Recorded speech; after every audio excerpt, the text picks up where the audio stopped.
Lucky Podcast, Honora Boys. We are in the building and brought to you by Honora Whiskey, HonoraWhiskey.com. It is that premium American whiskey, HonoraWhiskey.com. I know it's cold here. I think it's like mid-60s out in LA. It's getting colder all over the continental United States. So everyone, stay warm. And if you need to take a shot of that Honora whiskey to stay warm, make sure you indeed drink responsibly. Let's get it lit.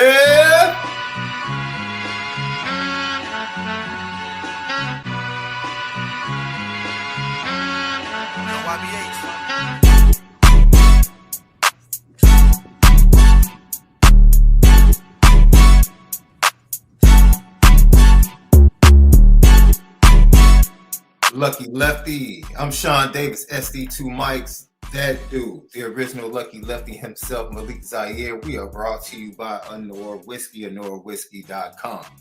We are courtesy of Bleav Network, Apple Podcasts, Spotify, audio edibles each and every day. Tap in. Today, a hot episode that's over there. What is the ideal wide receiver rotation for the Fighting Irish in 2025? That one more episode, got another one dropping fresh in the morning around 7 a.m. So you need to get over to Apple Podcasts, or you can find us on Spotify as well. And we are presented by FanDuel, FanDuel.com. If you go there, you know it's NFL Championship weekend. Seattle Seahawks against the LA Rams. A lot of Notre Dame representation in that matchup for the NFC representative to see who goes on to the Super Bowl. And then you have, on the flip side, the Denver Broncos will be hosting the New England Patriots. The Patriots are a 4.5-point favorite. NFC, the Rams are 2.5-point underdogs. You can get that, prop bets, and much more to get you ready for championship weekend in the NFL to see who goes to the Super Bowl. Super Bowl 60. And you can find that at FanDuel, FanDuel.com, or you can download the FanDuel app. All right, Left. Man, Notre Dame fans have been heated, I see on social media all day, over this top 100 list. We might glaze over it just a little bit. We see there was some corrections made in the middle of the day after a lot of buzz. We had some recruiting news to talk about. Notre Dame was out on the West Coast. Arizona yesterday. Today, they hit California as well today. So the Fighting Irish, let me tell you something. They did such an incredible job sealing the 2026 class so early that it really has put them in a great position to get an early jump and get off to a great start in the 2027 class. There's still a lot of meat on the bone. A lot of top 100 players that Notre Dame is in the mix. I mean, right there in the mix with. We'll see how they go into what is going to be a very important month of March for juniors. March is going to be very important to set the table for the officials coming up in the summer. Yep. So, Left, how are you feeling, my bro?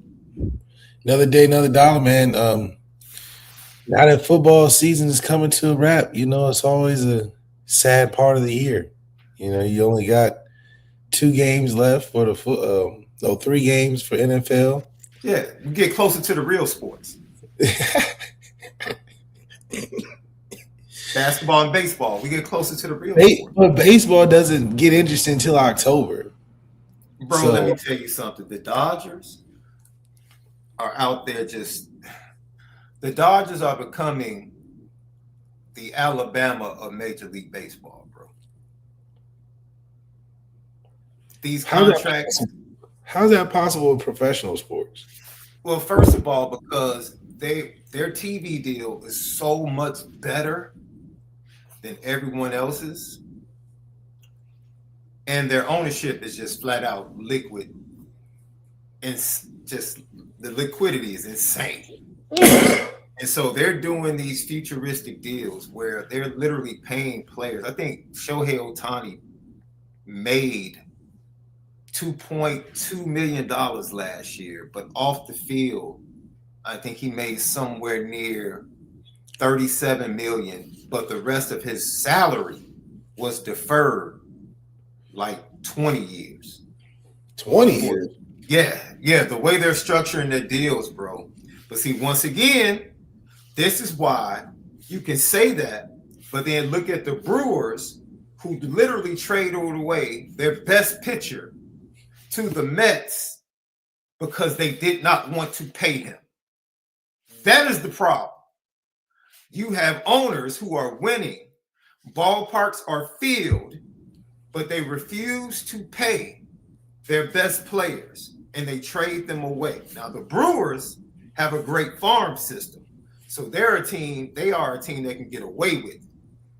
But don't tell me that you can't compete with the Dodgers when you don't want to pay to keep your best players. Dang. I'm just saying. Yeah, if you selling away the best parts of your team, I don't know how you're gonna win. Even the Yankees are out here on a budget, acting like they don't have money. It's wild, man. I'll give the San Diego Padres credit because they took a run. For about 3 to 4 years, they made a run financially to say we're going to invest. Oh, okay. Like it was a time. And they just didn't have enough, bro. They just didn't have enough. It just didn't have enough. So, but other than that, as I said before, we're going to cover recruiting, but we're going to have some fun. If you have a GTB question, we're going to have some fun with the fans tonight. If you have a GTB question, put it in. If you have a super chat, we appreciate you in advance. Follow us on X, TikTok, and Instagram at Lucky Lefty Pod. It's cold up here. So the trick is on Saturday, me and Lev might just spontaneously post TikTok videos. Oh, yeah. About certain topics that just pop up in our mind, or maybe something we see on social media that we feel like we have to go ahead and talk about this. So you need to follow us over at TikTok at Lucky Lefty Pod, and then subscribe to our YouTube channel. Hit that thumbs up. It helps with the views. Leave your comments and questions. We indeed respond to all. Howard Griffith is going to join us in about 20 minutes left. So let's get to it. Join us in the chat. Feel free. We're going to talk about high expectations. How would you characterize the expectations that are set for Notre Dame in 2026? Because, I mean, it's a lot. I mean, the backlash they went through, the statement they put out immediately when they opted out of the bowl saying, yo, we're focused on 2026. Marcus Freeman on game day, the national championship game, talking about, yo, the next day, 24 hours on to the next season. You hear all about leave no doubt. You're setting a pretty high bar for expectations if you're Marcus Freeman. How do you see the expectations? Oh, man, I just really think that outside of what we have clearly outlined as our next level, of what we want to have as an expectation, especially tasting a championship, getting that close, we're trying to close the book on winning that. So outside of what we think of ourselves, the outside perspective and the narrative has changed because they give us the expectations of the Ohio States, the Alabamas, the Georgias, where now they're like, okay, y'all did all that talking. Now y'all need to be here. But they still don't want to give us the credit that we're deserving of being there. So now they're like, okay, we're going to give you this alley-oop. We're going to say CJ is going to win it, which means that y'all going to be back in the playoffs. They're giving us some credit that, when we raised the bar, they I guess they in some way followed along, but it's weird because they give us the expectations of the Georgias, Ohio States, and the Alabamas and Indianas or whatever, but they don't want to acknowledge us when we are there. it was way more media coverage and attention this year than anything of what we were doing when we went to the championship. We literally were more talked about in the playoffs we didn't make more than when we were in it going to the championship. Ohio State lost to Indiana and nobody talked to Ryan Day after that. All you just see is recruits leaving. You don't even see Ryan Day on no press tour. He's not hanging out in no Limelight podcast. He's not doing nothing.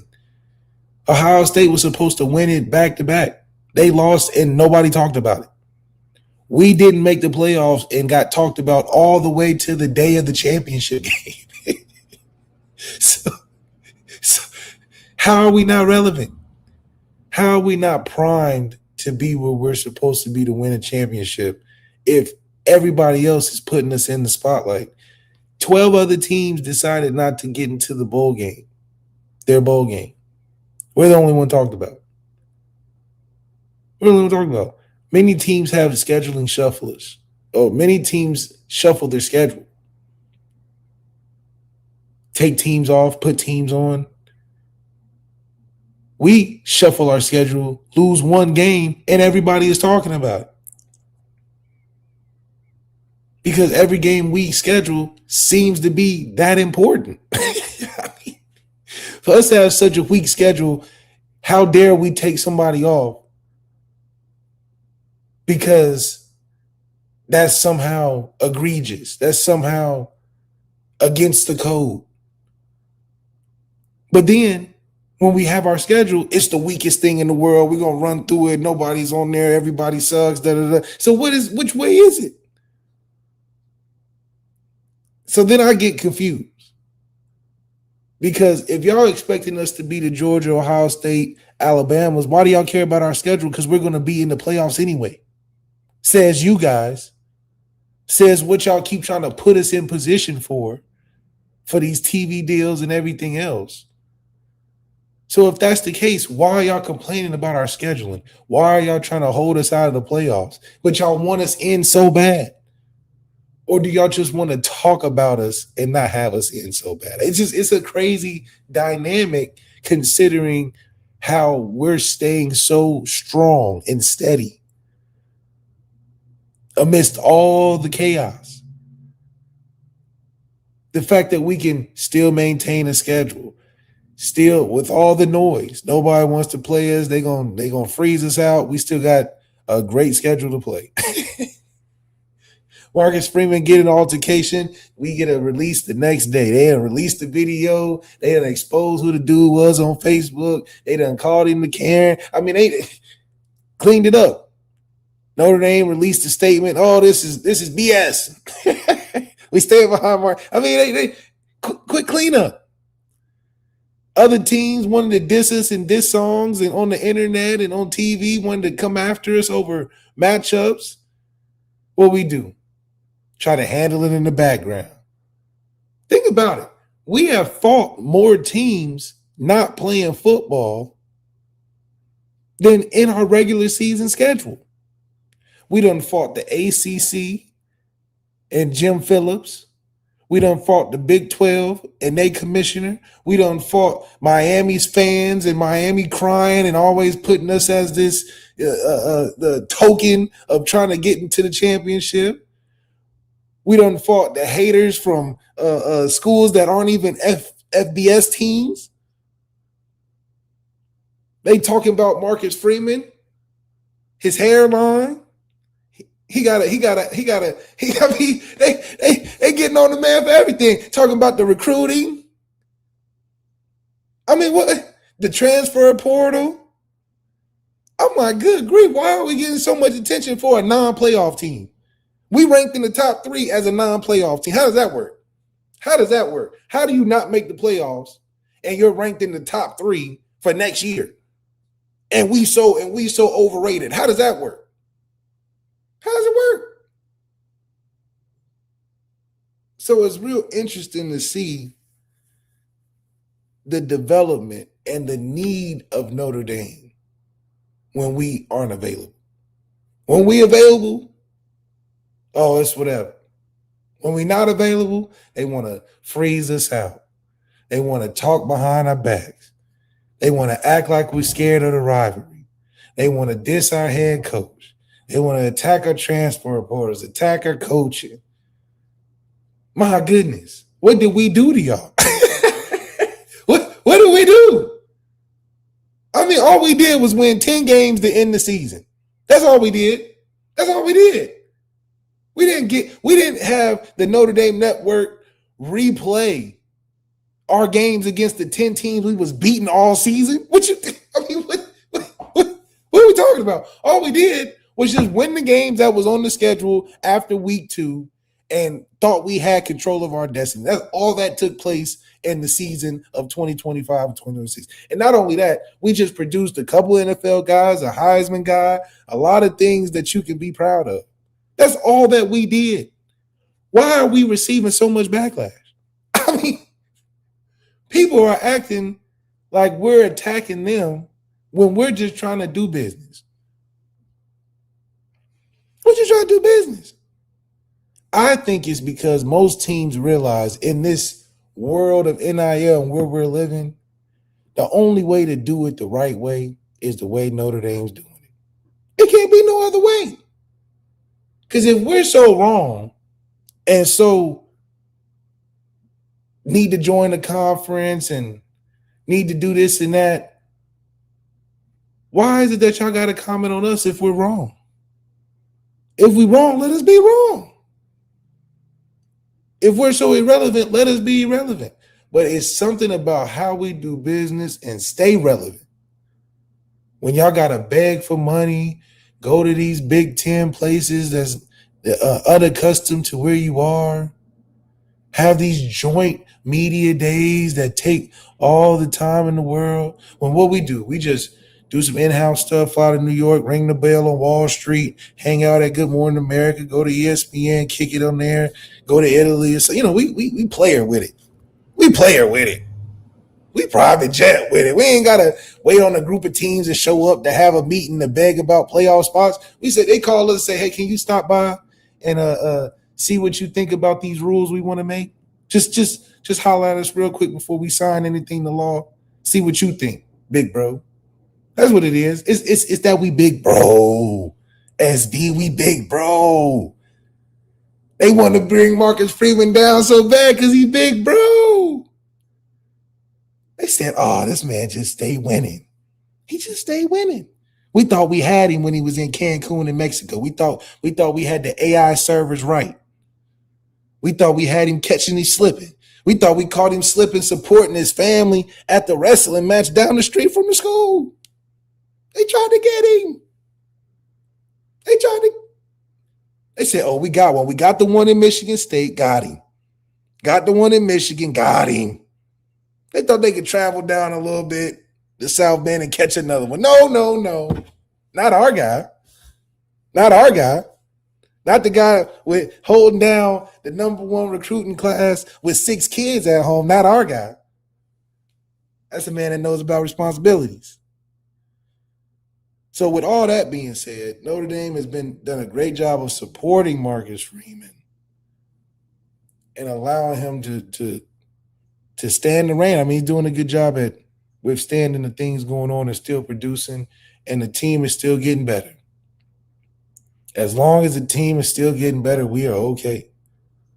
As long as we still got 12 games to play, we are okay. And as long as our expectation is greater than the one outside of us, we'll be all right. I couldn't have said it any better myself, Lucky Lefty Podcast. So let's go individually, right? I'm going to go pick a couple of position groups or players, and you tell me whether or not the expectation is greater. It's probably going to be easy. So say whether or not the expectation is greater, and then we'll get to what you think the expectation is. Let's start with quarterback CJ Carr over at FanDuel. He's tied with Arch Manning as the Heisman favorite right now for 2026. So with all of that, that's pretty high expectations. I don't know if he necessarily needs to win the Heisman for Notre Dame to win the national championship, But let's just start there because he had 2,700 yards, 2,741 yards, completed 66% of his passes, 24 touchdowns, 6 interceptions, 9.4 yards per completion. So I think it's pretty easy to say, yes, higher expectations for him. You've talked about it, what you expect from Mike Denbrock, a bit of a spotlight being on him as the offensive coordinator and how he's going to transition this offense, kind of put it on the shoulders of CJ Carr. So we can just speed past, yes, he's going to have higher expectations, but set the expectations. Because if you remember, we said before last season, we needed CJ to throw for 2,800 with the run game we had. We said if he could just give us 2,800, we're good with that. If he gives us 3,000, we're cooking with grease. Give me yardage and completion percentage you expect from CJ Carr. Last year, 2,741 yardage, 66% completion. What do you expect from him in 2026? I mean, I would love to see CJ thrive in that 4,000 yard marker. You know, you talk about Heisman winners. I think what a range of Heisman winners that there are. They showed the comparison between Joe Burrow's year and Mendoza's year, and it was catastrophically different. Joe Burrow threw for his Heisman championship year 5,600 yards and like 60 touchdowns. 5,600 yards and like 60 touchdowns. Fernando Mendoza had less than 3,000 and he had like 33 touchdowns. So CJ clearly doesn't have to be Superman, but it would be nice because he's at Notre Dame, favored to win the Heisman, to win it in style. Give us a reason for us to be like, this is not the way they're talking about Mendoza, how this is the most boring, undeserving, boring year of the Heisman. I don't think that, but you know, the numbers are not Joe Burrow's. That's a Heisman number. Okay. Jane Daniels, 45 touchdowns, almost 5,000 yards of offense. Like, okay, we get it. And those all come in moments as well. So for CJ, I think his expectation at least be in the 3,500 range. At least. Give me 3,500 and 38 touchdown plus. You give me 38 touchdowns, CJ, that'll be a great replacement of a Jeremiah Love, Jadarian Price. What combined would have like 27? 29. 29. If CJ can outdo himself and give us 38 plus, that means the offense is cooking. That's a jump of 14 touchdowns. He would go from 24 to 30. Okay, now think about it. No Jeremiah Love. I was just giving you the numbers. Right. I'm just we talking through it. No Jeremiah Love, no Jadarian Price. That's 29 touchdowns off the table. With an offense that needs to be pass dominated in some aspect. Because how else is CJ gonna win it? He ain't gonna win it the way Riley could have won it, you know. So 14 touchdown jump is not bad. It means one, you're mastering the offense. Two, it means that your talent and what you mean to the team is what we're saying it should be going into this year. It's CJ or nothing on offense, in my opinion. If you want to win the Heisman, you know. And I do think we have the pieces. 2 transfers that are highly touted and talented. Some in-house guys that have been there and seen the ropes, played in the games, should be available. And then you got your sprinkles of the Gilberts and the Burris and you know, whoever else. That's enough. It ain't like my man Braun who's dealing with nothing. You know, nothing over there in LA. And he's got to do it in a you saw that slam, head above the rim, still at 43. I mean, that was beautiful. That was beautiful. And I think CJ, though, getting back to him, it would be beautiful to see that 14 jump because it would say a lot about what he means to where this offense is going. 38 touchdowns is like, okay, he's the man. We don't want to have another season of us feeling like, oh, we have a potential best statistical quarterback winning of all time, and he can't even crack the top 5 of greatest at the school. That's a hard thing that's like an oxymoron or something. You the winningest, but can't even be great considered the, Yeah. So 38 touchdowns puts CJ in my mind where they were saying he's the next one anyway. 25 touchdowns and 3,000 yards, that's cute. But I feel like the position and where it's at needs more. And those numbers are pedestrian. If we just looking at the overall landscape of college football, you go down to Western Kentucky and get your 35 touchdowns. I mean, offense can't be that hard these days, So with all the talent, where CJ's expectations are, he should be in a 38 plus touchdown range, close to 4,000 yards. Because where are we going to get everything else from? Aeneas Williams going to blow up and give you 16 touchdowns? Does anybody think that? I think he's going to have a great season. But does anybody think he's going to have 16 touchdowns? Anybody? Kyron Williams only had, 18 or something like that,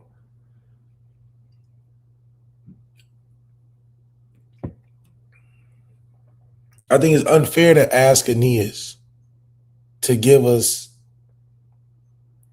what we had last year. So for us to be elite, we need that type of production, which comes through CJ in the pass game.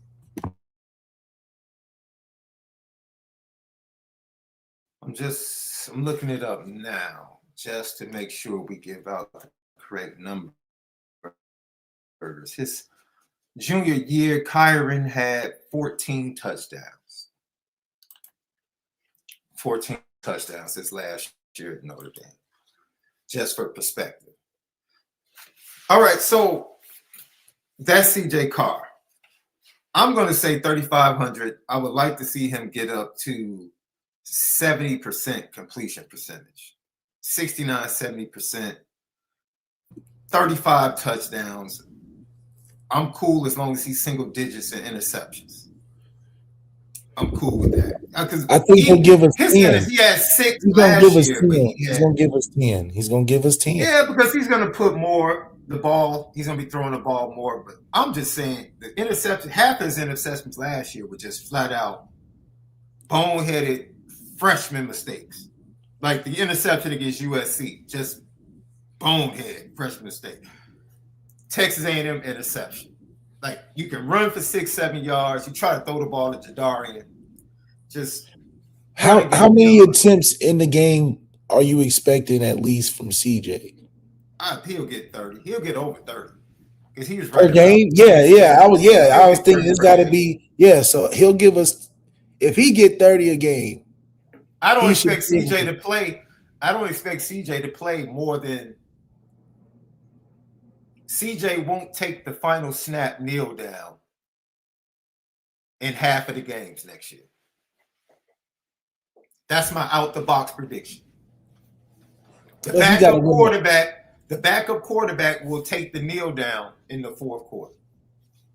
That's how badly they're going to beat at least 70% not if he's trying to win the Heisman. He got to stat pad a little bit. Nah, Marcus Freeman, that's not the way he does it though. Marcus Freeman never had a quarterback slotted to win the Heisman.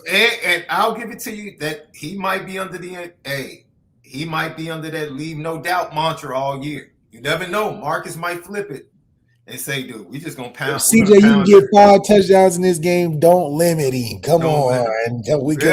First of all, what world are we living in where we need to limit anything passing the football? Yeah. Let's get to the running backs left. Now, 2046, 6.5 yards per rush, 29 combined touchdowns from your top two running backs. With the top two running backs for Notre Dame, do they have higher expectations or lower expectations based upon those numbers? And then where do you think the numbers will settle for the top two running backs from Notre Dame? Once again, last year, your top two running backs ran for 2,046 yards, 6.5 yards per carry, 29 touchdowns. Give us 1,700 yards. Give us 1,700 because if CJ so gets lower expectations, then got to. I mean, they don't have to. But well, maybe I thought you might say, and some might say, the expectations of the run game are the same. It's just going to take more than two guys to do it. It might be three guys that have to combine to give the same production. Because you don't want the yards per carry to go down. You want the yards per carry to stay the same. But that's where Denbrock, when he first came in, he said, we want to have the yards per carry be high on less attempts. We want them to be impactful in the game, not just running to eat up yardage. And I think he's getting to what he probably wanted coming into Notre Dame from just I got a quarterback perspective. So hopefully we do see I think an actual evolution of Denbrock as a play caller. I think, right, the last 3 years he's just been playing patch a hole in the ship. And we haven't gotten to see him really say, I'm at LSU with it in a sense and dialing it up for 4,500 yards in the season. So I think now he can say, all right, now I can do it. But, we've been doing the same thing for a long time. And you're right. Maybe it takes three guys to try to get it, the consistency of where we are running the football, but I don't think any impact where CJ's not taking the kneel down is going to come from running the football. I think if we're running the football like we were last year, CJ's going to be taking a snap at the end of the game. I just, I don't think it'll be enough for how people are thinking we're going to run through a schedule. It'll be enough to run through a schedule if CJ is unstoppable. But if CJ is unstoppable and we're running it like last year and he's taking the receiver, routes and doing all of that, it's gonna be some tight games. Because you're gonna be wondering, what are we doing out here? I don't want to go into the season being like, what are we doing? Yeah. What are we doing? You got a quarterback. Yeah.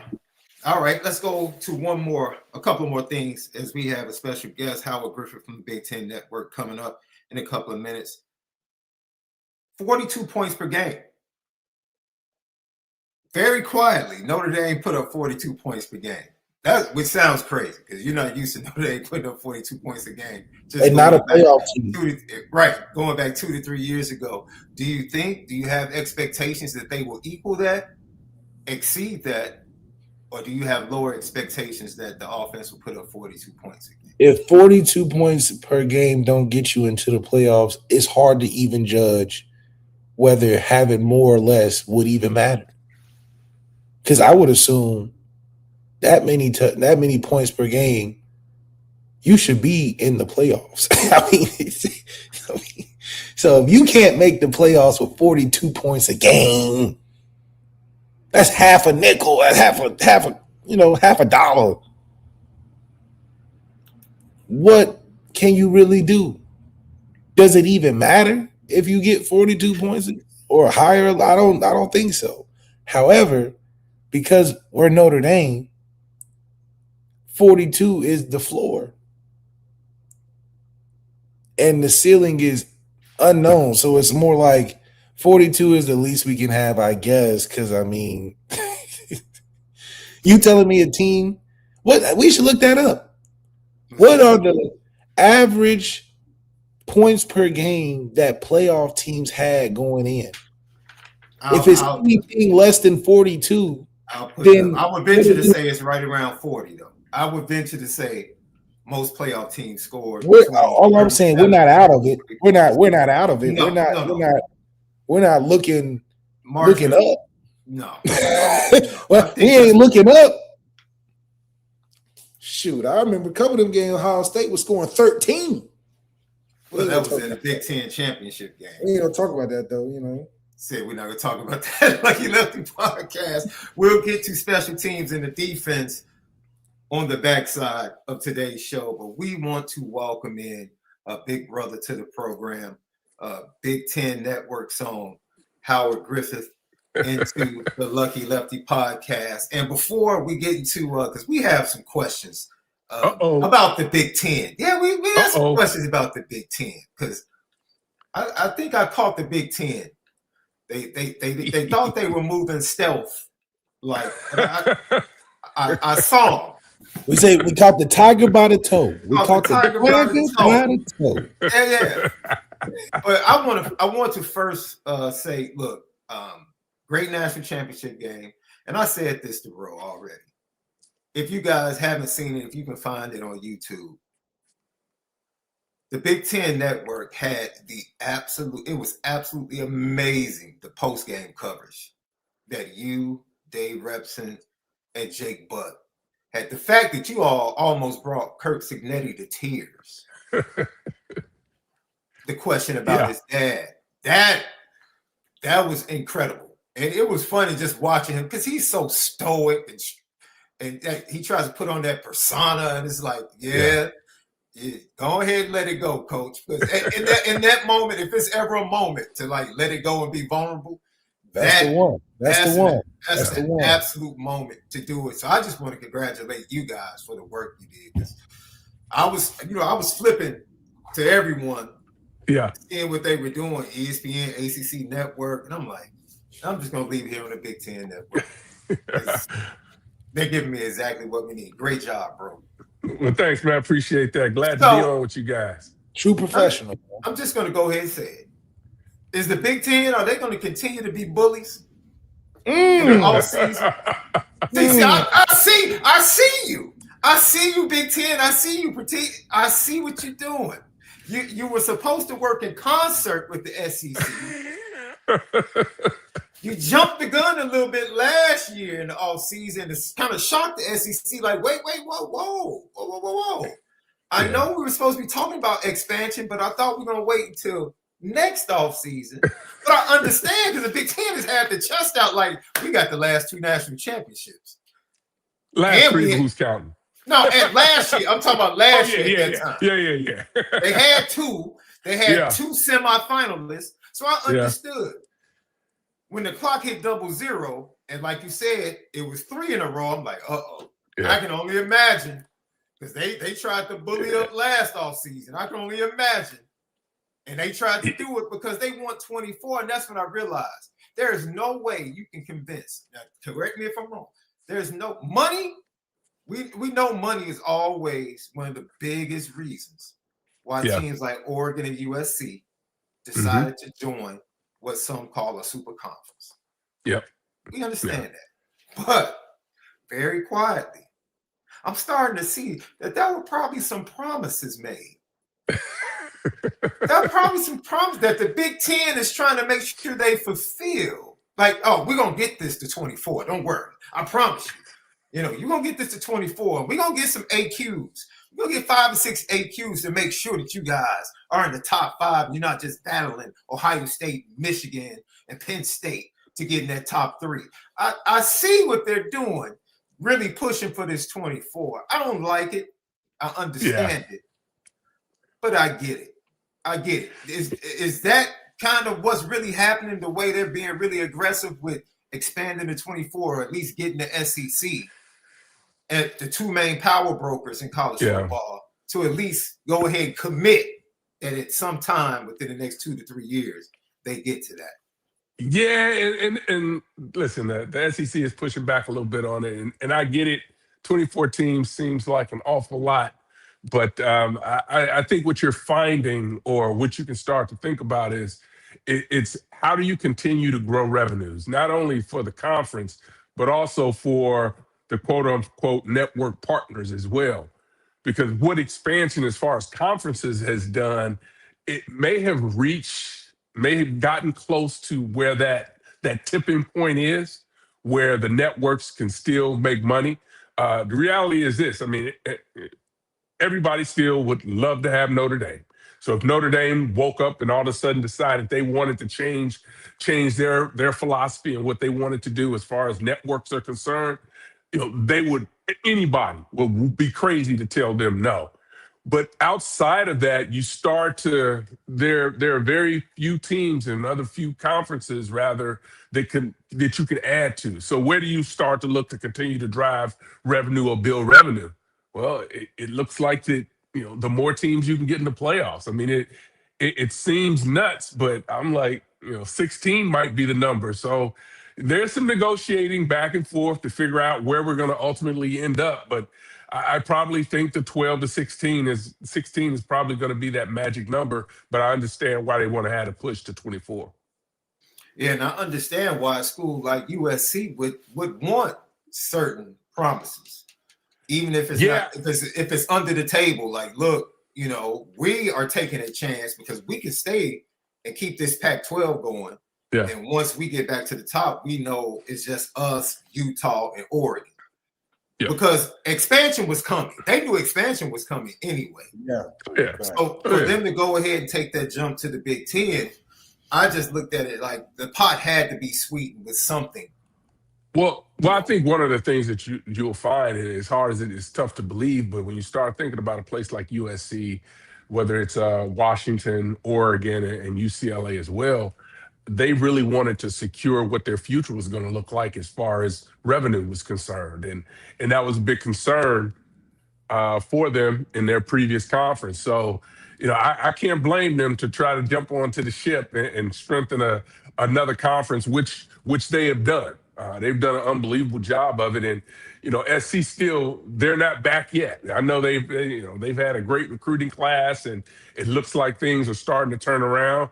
But could you imagine when they get back to prominence or where they can just go out and be the bullies on the corner? And it's a lot of teams. So when you start to look at it that way, when you look at if every team is maximizing their resources, then you're talking about more than just 4 or 5 teams that have the ability to win a national championship. So the more the merrier is, I would guess, the way when you start to look at expansion as far as the playoffs are concerned. It's money driven, but there still would be a lot of questions with 24. When would the season start? Are you start talking about moving it 2 weeks earlier? How many more games? Is the regular season still going to be important? What's going to happen with championship games? How about some of the other bowl games that are going to be out there? So I know there are a lot of different ideas and thoughts and theories that are out there, but I think we just have to sit back and let it play out. Is the SEC becoming the football version of the Big Ten in basketball? And what I mean by that is they stick their chest out because Big Ten basketball for the last 20 years, we're the toughest we beat up on each other. It's hard to win on the road in our conference, and then we get to the tournament, and by the time you get to the Elite Eight, there's no Big Ten teams in sight. And I'm starting to see that from the SEC putting 5 teams in. By the time you get to the semis, it's like, where you at? I thought you were the toughest. Yeah. And I think so much of it is how you're built, right? I think, are you going to be built to win in the regular season when it comes to hoops? Or are you going to be built to win when it's time to get to the tournament? And I think that's one of the reasons you're seeing influx of European players as well, because it comes down to being able to score. And you got to play some defense, but at the end of the day, you still got to put points up. And I think it's tougher to stop scorers than it is to be able to win with defense at the college basketball game. So for the SEC, when you talk about how they're built, I saw someone say something very interesting. And they said it's always talent in the South. But the northern schools, particularly the Big Ten, are putting together better coaching staffs. Do you think that could be part of the reason that we've seen the SEC struggle when it comes up against better competition in the playoff? Yeah, I don't know if that necessarily is it. I think what we have found, what I absolutely can speak to, since Urban Meyer came into the conference when he came into Ohio State, the recruiting has gone to a different level. The coaching staffs have gotten so much better, and I'm not saying that was all done because of Urban.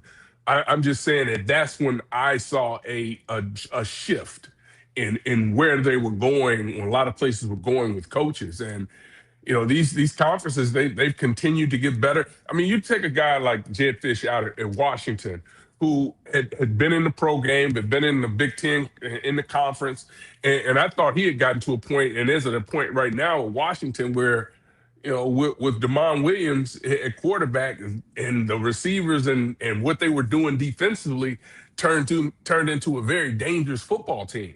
And we're starting to see those teams that aren't normally in that top echelon, aren't necessarily the blue bloods. We're starting to see those teams continue to get better. And that's what you think about the depth of what the conference has come to. And even you think about a place like Oregon, where you saw all the turmoil with Ole Miss, with what was going on when you had, the coaching staff, there was a shift. Oregon was losing both of their coordinators, and still, found a way to manage to stay out of the spotlight, as far as whether you're poaching players or whatever you may do, or trying to get prepared for games, and they were still able to do it. So, listen, it's no doubt that I would say this, that the coaching staffs in the Big Ten Conference have gotten so much better than they've been. And then you look at what Michigan has done, and that's a huge get for them. You look at Penn State, what they've done. So these teams aren't going anywhere. And obviously, you look at Indiana and what they were able to do to win a national title, with the coaching staff that they have, really have done a tremendous job. And it actually shows you, when you can go produce, the resources will be there. Because the reality is this: Indiana wasn't putting the resources before behind their football program.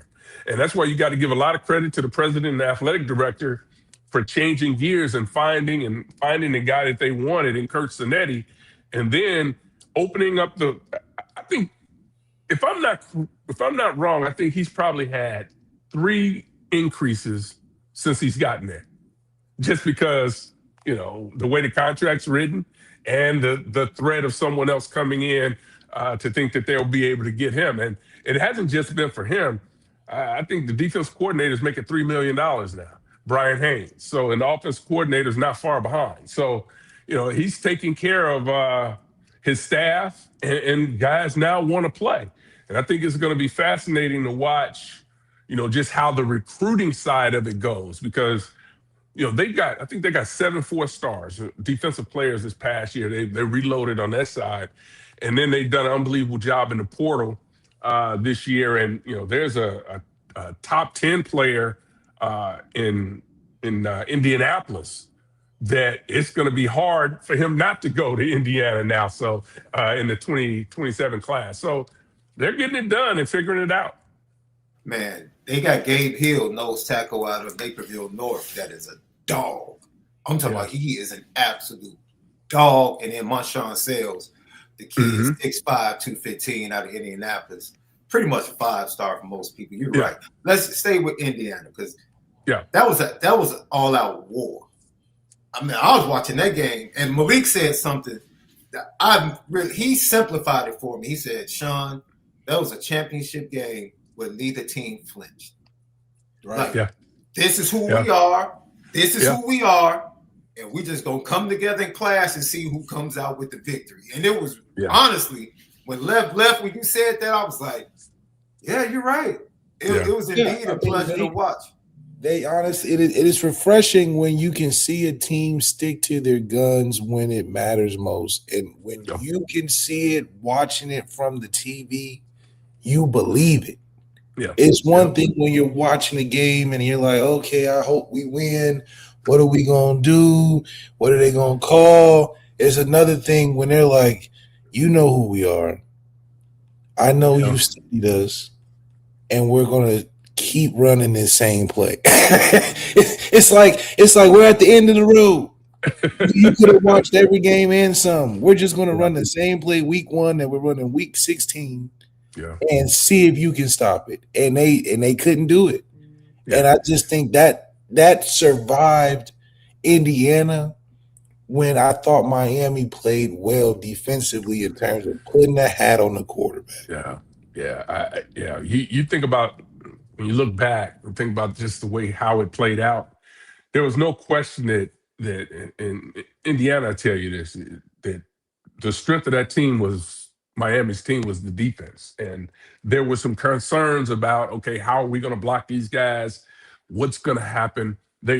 Miami had some struggles defensively in the secondary because they were so banged up. And I think that's the part that I think when you look outwards at a lot of these teams and you start looking at the injuries that they have, that's going to be the most important part of making a deep run. And I can remember Dan Lanning saying this 2 years ago, and Ryan Day talking about, if you want to make a run in this playoff, you better be deep because injuries are going to happen.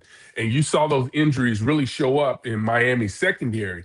In the first half of that game, the run pass option was just wide open for Indiana, and they were going to throw it every time because Miami was playing off because they were scared to getting beat deep. Think about that. It's not like they got a bunch of burners at Indiana, but these guys are precise in what they want to do, and they didn't want to give up the big play, so they continued to play off. Then the second half, they kind of changed that and started to play more press and more man, and that helped them out a little bit, but they just couldn't get it figured out on the offensive side. And I think that's where, Carson Beck, it was a reason that he coming into that game, I think he might have been second or third.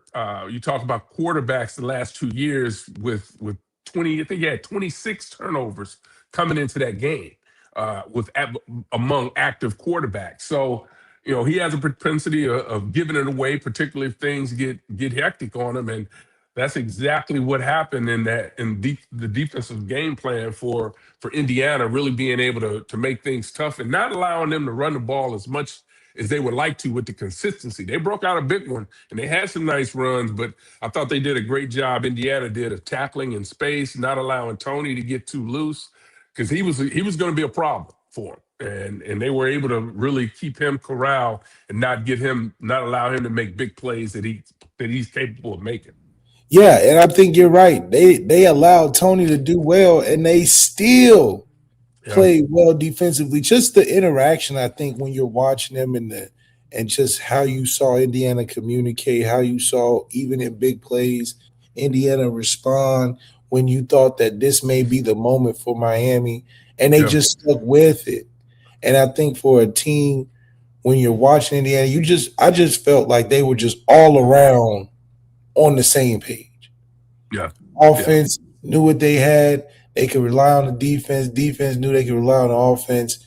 They complemented each other. And it was just a great battle because Miami played great in spurts where any other team, I felt like they would have overcame because of the things and the players that showed up. When Malachi Tony get 110 yards, he showed up. They're probably going to win that game. But for Indiana to stick with it the way they did defensively, I'm not going to say no names, but I didn't know anybody on the team.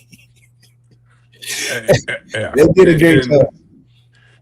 And really what we had Urban on the set Urban Meyer during our pregame, and he had seen them early in the year, and he was like, "Man, I'm watching this team, and I'm watching them, and I'm watching them at practice, and because he's accustomed to recruiting the very best of the best, right? So when he looks at a team like Indiana, it's not that it's hard for him to understand how they're there. He understands, he gets it. It's great coaching, but it's also these guys have proven that they can play at a high level, and they've produced, and all they did was continue to believe in the plan. But there's not a bunch of guys over there that you think defensively that are going to turn around and be top 15 picks. Yeah, like where you're going to like draft off of that defense or offense and be like, okay, we got us a next star. It's like no, they played well for what they had going on, and that's all you need. Yeah, and particularly at the college game, man. It's about. I think the one thing Indiana has proven that if there is true alignment. Now, listen, every school will sit there and get in front of the cameras and talk about, there's true alignment with the president, athletic director, head coach. Everybody's on the same page. That ain't the reality of it all. I can remember coming into this season and James Franklin was talking about alignment all the way through the program, and we see what happened there. Most of But them are like the Buffalo Bills. The owner will tell you, I didn't want him. yeah, yeah. It's none of that stuff there, man. It is, and then you think about this. He is old school. Cignetti is as old school as it gets.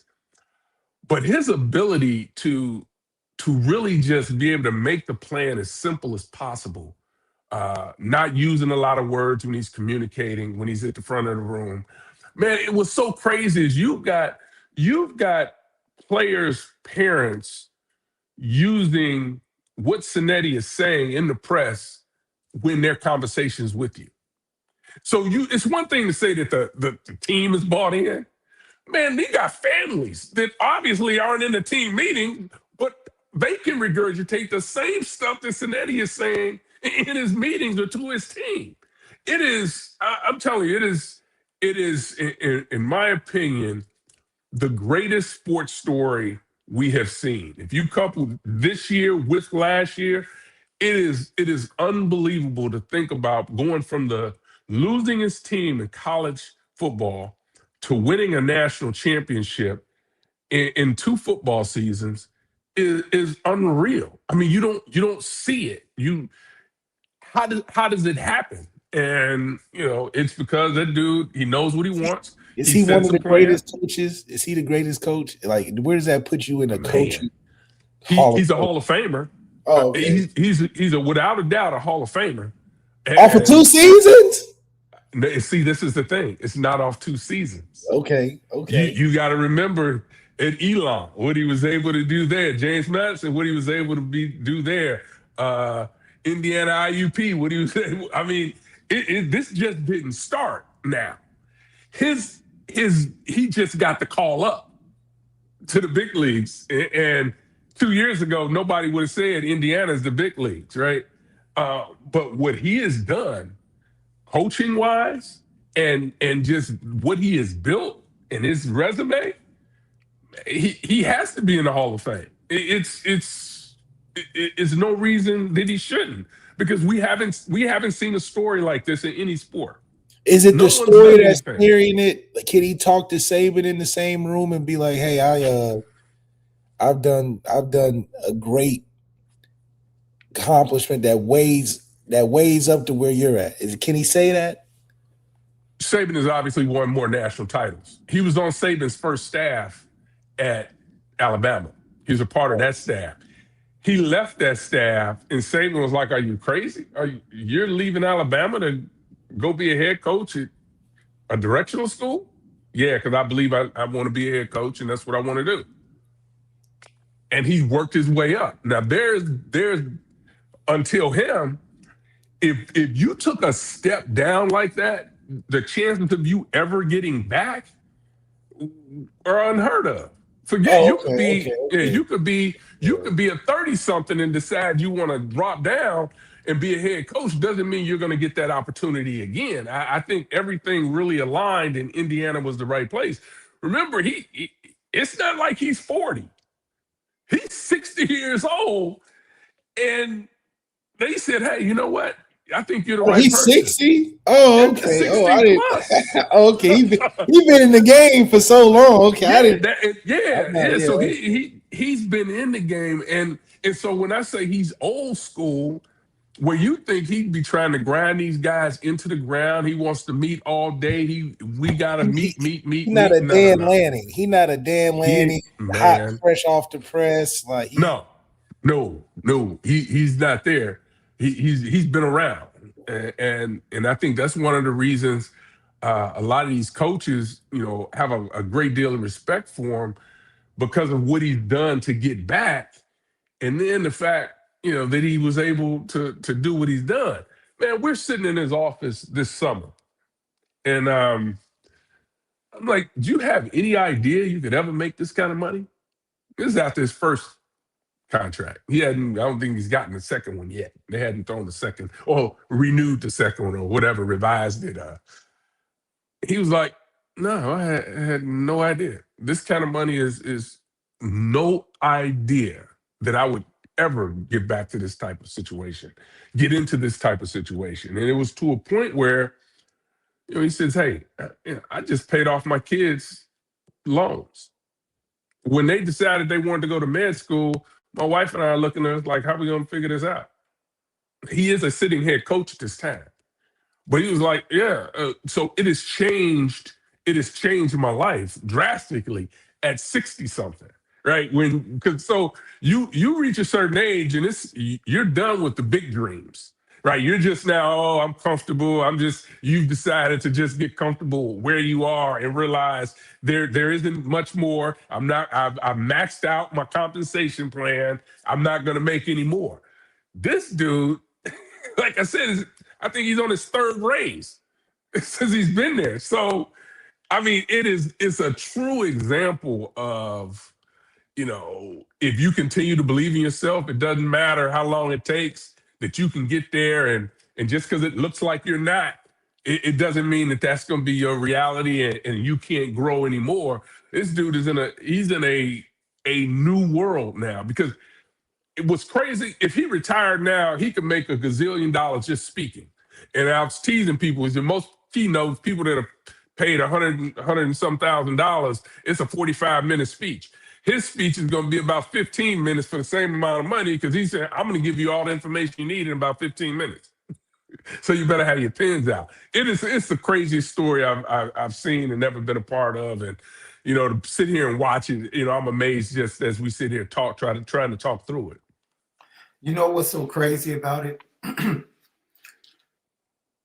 Discipline and identity is something that stands out for me, because you can have talent, but if you have less talent, but you have an identity and an intensity and focus on what you're going to do, which goes to what Left is talking about.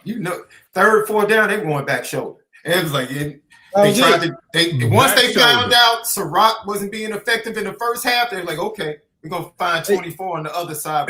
Everybody watching TV knew it was coming. Miami knew it was coming. I knew it was coming. And that's how that's championship identity. When them jokers execute. And in the clutch, I knew what they was calling in the clutch plays. When they hit the one to number 80 down on number 24, I said, oh, it's coming. Because it was too much of what they wanted to do. It was like chess. When you start playing chess and you get them in that situation. Yeah. But the identity of both teams, we kept saying, and this is why it becomes so pertinent. You watch a full season of games, right? And you try to figure out what's the identity of this team, especially against good teams and in big moments, right? And over again, whether it was Oregon in the fourth quarter, Penn State, Iowa, Ohio State in the fourth quarter, Big Ten championship, you just felt really comfortable. I felt comfortable when Miami cut it to 3, like, okay, this is Indiana's. They've been built for this all year. This is their DNA that's about to show up. And we kept waiting for Carson Beck of SMU and Louisville to show up. It's like, he's going to show up. At some point in these playoffs, he's going to show up. And he's not going to fool me. He's not going to fool. And it was like a script you already knew what was coming. You knew what was coming. He ain't let us down. Knew it. So the identity of teams, eventually, hey, you have to have great identity and you have to have good habits. Because when you get to those moments, your bad habits show up. And Miami was undisciplined, and I was shocked that one more first down, 2nd and 1 at the 9-yard line, and Indiana gets a false start from their All-American left tackle. I'm like, wait a minute, hold on, this isn't Indiana. You don't see that. I'm like, at that point, I'm like, Miami actually might win this thing. It's because you become invested when you know what's going on. Yeah. You're like, this ain't a part of the schedule. So that opens the door. It's beautiful when you can read a team from the couch. From the couch. When you watch most of these teams, you like Oregon, for instance, that's their main problem. You just don't know when they're going to show up and do.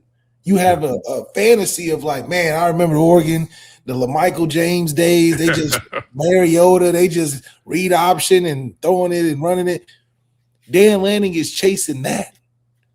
You look at Dan Lanning's game, they just a bunch of well-fed babies with nice, pretty jerseys that win a lot, but don't win when it matters. And it's hard to change that perspective. Marcus Freeman has that same identity. That's why Indiana should be great. They didn't run across Notre Dame in that playoff run. That's all I'm saying. Boy, you gonna stand up. Okay, let you go. Know what's, let me tell you this. So Rhett Lewis was on the broadcast with us. He's an Indiana guy. Played football as a radio broadcaster for him. When we were at the playoff game, Notre Dame when Indiana played, tell this story. Obviously Notre Dame crushed them, destroyed them, right? And we man, I don't think Sig's gonna come all the way down to where we are. We're on the other end of the field from the locker room. We probably should walk down there so we can make sure we get him, so he doesn't have to walk all the way down here. So we break down equipment, we head down that way, and here comes Sig, the athletic director and the sports information guy. And he just had a look on their face like, yep, they got us. But I got to get better in the trenches. And Howard, check this out. I got a couple players that'll be on campus tomorrow morning that are going to change the trajectory of this team. Yeah, that was immediately following the Notre Dame game. I remember that interview. You think about, okay, we got to figure out what it is that we need to do to get better. Every coach goes through that mess. He was already focused because he had, and Hemby was one of the guys who was on campus the next day to put them on this run. But he went and got it done. What Notre Dame had exposed to them that we're just not good enough up front, and we got to get better, and we need to do it. And this is what I'm going to go address. And he addressed it. That's the crazy thing. He was obviously upset about the loss, but I think back to just being dialed into, I know what I need to make the next step. Beautiful. He goes out and makes the next step. It's unbelievable. Beautiful. It's unbelievable. I mean, changed it where it impacted the next season. Notice. Yes. He didn't just get another guy to replace and fill the spot. He got a guy, like he told you, that literally changed the difference of what happened in Notre Dame. It's unbelievable, man. It's unbelievable. Do you remember this? I remember that interview. I remember watching it. And I picked up the same vibes. I actually gained a lot of respect for him. You get a lot of coaches that make excuses and stuff. He was very honest about what happened on that night. Like they beat us up. But he said defensively, I thought we played well enough to win. But their guy, when we thought we had him, we thought we had a sack, we thought we had a tackle for loss, he just found a way to make the plays. And it was almost like he even learned from that. Like, let me go get a quarterback that can find a way to make plays, whether it's eluding this sack, making the pass, making this pass on a key third down, or making a clutch run.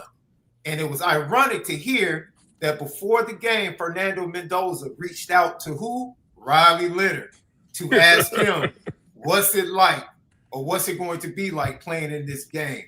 Like you said, he took a snapshot of that game in South Bend and said, this is what we have to do. And like you said, to immediately go execute it, that right there, it's amazing. It's amazing. Man, you can spend days, man. You can spend days talking about this team. It's crazy. What I really like how you said he could do the 15-minute speeches for the fact that that's just his program. Yeah, he's don't expect more than that. That's what he's gonna give you.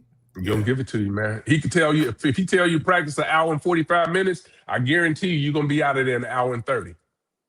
It ain't a bunch of wasted time. They get what they need to get done, and they out of there. Before we let you go, I want you to give me the 3 coaching jobs that have been filled with new coaches in the Big Ten. Who has the best job coming in? Not best job as far as the school, but like what they're walking into. Tell me who has it better between Fitz, Matt Campbell, and then big guy up Willingham there in Michigan. Willingham, yeah. Man, it's hard for me not to say what's happening in Michigan because they've got a roster. They're not trying to fix it. They're trying to hold on to guys. But then they were able to get some of the guys that were committed to Utah to come with them. I think that Michigan situation is probably the best. I think Matt Campbell's going to have a ton of success at Penn State. I think he will. I think Michigan State is going to take some time. At the Penn State Cyclones? Can he do? Can you put a different jersey on the same mascot and have a different outcome? We're gonna find out, right? So the challenge, their challenge, right, is they're accustomed to being just on the outside, right? So they think they should have been in the championships, making deep runs in the playoffs, beating Ohio State every year and winning the Big Ten. That's hard to do. It's hard to do. I don't care who you are and how loaded your roster or you believe your roster is. And a lot of people coming into this thing, obviously, a lot of people had picked Penn State to go do it because of Drew Aller and all of the weapons that were coming back on the defensive side of the football. They thought they had gotten better with the wide receiver spot, the running backs, all of this. And at the end of the day, it just didn't work out. And they made a decision. We want to chase championships. So the danger in trying to chase championships is that you take a step back. And I'm not saying that they're going to be Nebraska, but Nebraska 9 wins was not good enough at Nebraska. And they got rid of Bo Pelini. And they've been chasing ever since. They still haven't gotten back to where Bo Pelini had them. So it's a unique situation in Penn State. They decided to go a different direction. Maybe he had reached the point where, okay, the message had gotten stale. It's time for both sides to go a different direction. I wish that would have been how it came out, but that's not what it was. It was, we want to win championships and win a national title. Well, you could take a step back. That's the reality. You could take a step back in trying to chase that goal. So we'll see. That comes down to the alignment, like you said, where the front office or the administration is not aligned with the staff. Because, like you said, I mean, James Franklin is no different than Dak Prescott. He can get you there every year. Yeah. So now you want to he can get you in the run. I mean, but you talking about he got to run against Patrick Mahomes and these teams that's one-off games. It's like, but he's gonna get you there. So to get rid of Dak, who can you just replace that with? And I think that's where Penn State has fallen into the Miami Dolphin trap of Dan Marino. Well, you start thinking about, okay, I can do better. And then you thought you were going to do much better as far as coaches, the guys you were going to go after, but they weren't willing to leave. And their programs weren't willing to. They're like, no, we good. We got what we want. You need some more money? You need a bigger coaching pool? We'll give you whatever you want. And, who knows? I don't know that any coaching search, whether you come out of this thing with the first person that's on your list or your dream candidate. But at the end of the day, they end up having to work their way through it. And Campbell was there and he took the job. And I don't think you're going to find many people that don't believe, he's an outstanding coach. But the expectation is what it is. And it's probably greater now when you just watch what Indiana has done in 2 years. So you need to be in the playoffs. And when you think about Penn State making the playoffs and getting there, Ohio State's not going anywhere. Oregon's not going anywhere. Indiana's not going anywhere. SC looks like they're on the come up. Washington's sitting in there. Iowa. There are a lot of teams that are going to be vying for those spots, and there's no assurances. But I think they've got a good coach. He's got to put his staff together. Has done that, and we'll see how this thing plays out. But getting back to the original question, I would go Michigan, Penn State, Michigan State if you had to ask me where I thought the best job or the job that's going to be the easiest to turn around to me it's going to be that Michigan job. Man, Fitz Michigan State. Absolutely, he looks like the mascot. He looks like the mascot. Like the dude is the perfect fit. He is Sparty. Yes, he is Sparty. I hadn't heard that and hadn't even thought about that, but you're right. You are Sparty. That's a good T-shirt. His face on it say "You are Sparty." Yeah, it's no different. He's the cartoon. That's the cartoon version of him, and it's so. And you can just tell. And he got my guy Max Bullock, who is like his cousin. It's the cousin of Sparty. What's the cousin of Sparty? Whatever that role guy. You gotta get that guy. They got the perfect team for the identity of what Michigan State's been about, and it's going to be great to see. Yeah, it's going to be fun to watch because, I thought just going back to 2016, after I think 2015, they played Alabama in the playoffs and got destroyed. But that year, they had started to chase that elite, that high-level 4- and 5-star player. And then that's when they had a lot of the turmoil. They got away from the true and tried plan of development of the players that he had, and they convinced him that you need to start shooting higher for some better talent that'll be ready to play. And to me, that's one of the situations that really I think got Michigan State on this downward turn. Although they were up a little bit, but when he changed the identity of who they were trying to recruit, although doing the right thing, just trying to get the best players in the program, they ended up getting with some guys that really set the program back. They weren't probably good leaders and good people in the locker room. And again, it kind of shows you that you got to make sure who you bringing into your locker room. That was 2016, 2018, and you darn sure better know now when these guys are getting checked. So it's going to be fun to watch this Michigan State thing, because I even think from Fitz's standpoint, Fitz has always had the ability to say, well, we're only taking a certain type of guy at Northwestern, right? So he was given he can coach, and what happens if he gets into a situation where his recruiting pool is much larger than the pool that he had to fish in at Northwestern. So it'll be fun to watch just how that process goes. But it looks like he's put an outstanding coaching staff together, and we'll see. But the clock is ticking. It ticks real quick. You don't get 2 to 3 years to build like in the past, bro. Like, you got to make an impact, and to make an impact quick, especially with NIL and the transfer. What do you think? What do you think that strategy also of what Indiana did of having a mature roster? I'm not going to say they had the oldest guy, but a mature, a very veteran group of guys. Yeah. Well, I think part of it was obviously COVID. I think this was the last year of guys that had that ability with the COVID year. And then you had guys that had played a lot of football coming to the program. They were with him at JMU, and there were veteran guys. Yeah, there's some fifth-year seniors, but in a lot of programs, when you look at leadership, that's where a lot of your leadership is, in some of your veteran players that have been around, not necessarily with your program, but have been around.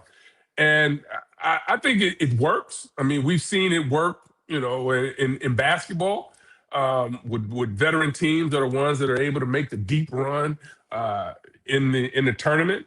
So I think we just haven't necessarily seen it on the football side, but I think it's a model that obviously works. I think here's the problem, here's the challenge, and here's where people are going to be exposed, or coaching staffs will be exposed that attempt to go down. You still have to have a great ability to evaluate talent. And that's why I go back to what we were talking earlier when we were talking about whether you're Urban, whether you're Marcus Freeman, where you're at these powerhouse programs that are accustomed to having the high 4-star, 5-star guy, and then you can develop them and something happens. Where if you're at some of these smaller schools, you got to find that guy in Ponds, the corner at Indiana. You gotta Bleav in him, even though he's in a pool, even if he's around all these great athletes in Florida, in South Florida, but he's undersized. But the dude, he's 5'11", but probably he ain't 5'11". He's probably 5'10", but plays like he's 6'2". Plays against the best receivers in the country year in and year out, and shows up. So I think the evaluation process is the part that now is it's always been high. But I think when you talk about having a veteran team, you got to find the guy that's going to fit that system. And that's why even the Coogan story, man, coming over, I mean, this dude, he wasn't going to play. And now all of a sudden he's getting his name will be inscribed in the columns at the Rose Bowl as the Rose Bowl MVP. And he was a perfect fit for them at that time. So I think it's about the evaluation process. It's about making sure that person is going to buy into what it is that you're selling, and you hope he's buys in, because that's why he wants to be in your program. But I think that's what it still comes back to, being able to evaluate the talent, and you don't have time to be paying. And teams are figuring this out. You pay the wrong dude if you want to, and you're going to have a problem in your locker room. It's just what it is. You got to make sure that you're on top of all of that stuff. And that's part of it. And, everybody knows Indiana doesn't have the biggest back office and back room and all these different general managers and all of this stuff there, but they figured out how to get it done. So now these places that have all the resources to be able to do it, the pressure's on. The clock is ticking. You got to make sure you get it done and get it done right. And when you need a hole, when you have to fill a hole, you better make sure you fill it. Because just like NFL free agency, the problem with NFL free agency is you overpay for that veteran you need, and that veteran he either going to help you for 1 year, maybe 2, but you're really going to overpay for him because you made a mistake in drafting. You didn't draft that position right, so now you got to go to free agency. This is where college athletics is right now, and you watch Indiana do it. They needed to go fill some holes. They filled them, won a national title. Everybody's got to be able to do it, but I think there still has to be a balance in how do you go out and particularly at the quarterback spot, right? How do you go out and you keep that guy in the fold? I mean, look at Mendoza's brother. He got in the portal. He won a national title, but it's because Indiana had recruited over him, and that's just what it is. So, although things have worked out great, it still comes down to being a business and trying to evaluate the players that you got on your roster. And if you got a chance to get better, you got to go get better. And you can't necessarily be concerned about how someone is going to be feeling or how much money that person that he's replacing thinks that they should be making. Hey, Left, what do you call it? You said Notre Dame's been passing out what the last 2 years? STEMI packages? STEMI packages. Pat Coogan was a STEMI package for Indiana to go Great there. Compliment. Just lost. Great compliment. No, we were just saying that Malik has been saying Notre Dame has been passing out stimulus packages in I college can't football. even hear anymore. We Don't got worry the about STEMI it. packages. Can you hear us? Hey, don't worry I about think it. I lost you guys. Yeah, All we'll right. catch you next time. Peace out, fellas. Appreciate you. Yeah, that's our brother, Howard Griffith. We thank him for joining us. He gave us more time. I told him 20 minutes. He always loves talking to us. So, love, before we get out of here, let's run through these GTB questions. Great show today, guys. Josh Buffo, the motivational banker. SD, who was the one recruit in 2027. ND must land no matter what. I mean, that's tough. I'll give you somebody that I love. I actually talked to him today because Notre Dame just saw him, and he said it was a great visit. Defensive lineman that just reclassified to 2027, Marcus Fakatu. I have to be slow when I say his last name. But, this kid is what, 6'4", 280 pounds already. And as you watch his film, he's just an explosive player. And he had an absolutely amazing visit with the entire staff and spoke incredibly highly. Him and his parents all said it was a great visit, and they heard what they need to hear from Marcus Freeman today. So I would say he is a must get. But there's some other, Josh Dobson, I could say Kaman Spell, but they're probably not going to get him.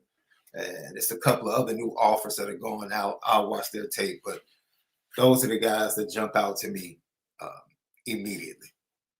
And Brady Parks is a must get. And then, of course, Quinn Burrell, Julius Jones Jr. Those are just 5 guys that are must gets. Justin Indy Sniper said, "This championship will bust the expectations this year." I couldn't agree with you more. Jay Melvin left. Do you remember when the Ferris State head coach was talking smack about Notre Dame, how he'd rather play them than the team they played? Your ex-post laughing at him popped up on my timeline the other day. That was funny. Gino out there in Arizona with the signing of yet another Ohio State wide receiver, given the discussion yesterday about Greathouse. If he can't be the leader in the room, will we expect coaches to embrace the wide receivers for CJ to ball out? The only concern they should have is finding a fit for CJ to be able to operate. CJ's done a great job of assimilating for a one-year guy. He can't survive off of that for a career, especially if it comes to winning a Heisman. But I do think that this day and age, with the right play calling, like we talked about, identity. Yeah, everybody criticizes Mendoza, but Mendoza knew what he was good at, and that won him a championship and a Heisman. So what are we really talking about? What are we really talking about? Got another one from Josh Buffo. Left, who had the stronger arm from these Notre Dame quarterbacks? Ev, Left, and Kaiser. I'm left-handed, so I would say me. I was going to say Left, Ev, Kaiser. That's what I was going to say. I would say Ev was good, man. Look, listen, people don't give Ev no credit. Ev was a great natural thrower of football. This brother could throw, but he couldn't throw better than me. So I definitely think it's me first, then Ev. It's close, but I'm definitely getting him. And then Deshaun's there. Deshaun could throw, but Deshaun could throw. But in my opinion, I feel like because he was in the room with me and Ev, he it's like the younger brother thing. It's 3 brothers. The youngest one has some good talent, but it's only because he saw examples. That's all I'm saying. I'm not saying the brother can't throw, but I'm telling you that because it was me and Ev in there, he know. I hope we get him on one day, but he know. Hey, get him on. Jay Melvin, Left, do you think it's fair to say CJ could put up similar stats that Trevor Lawrence put up in 2018 and 2019? Great, but statistically not the best, but everyone knows he's an elite player.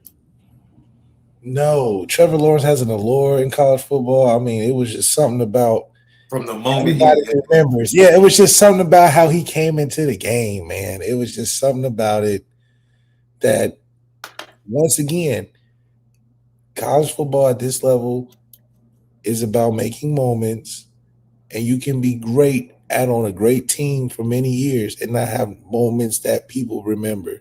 And that's just what happens. So CJ can play great, but to consider him better than Brady Quinn, that's just something that comes in moments. You replacing Brady Quinn as the face is a hard thing to do. And Brady didn't win a national championship. So that just tells you that it's deeper than that. You know what I mean? Yeah. But you also have to win, though. You got to win. Yeah. But it's got to be the Lord. Yeah, I agree. Lucky Lefty Podcast. Great show today. Thank you to Howard Griffith from the Big Ten Network for joining us. We talked about expectations offensively. We'll save the defensive expectations for Monday and go to our TikTok because we're both going to be jumping on talking about different things. I think I'll do some recruiting tomorrow morning. I'll do some videos for recruiting about different prospects and talking to the guys that Notre Dame has checked out the last week across the country. So for Left SD2 Mics, stay warm, everybody. Continue to love each other, but most of all, make sure you continue to spin it different.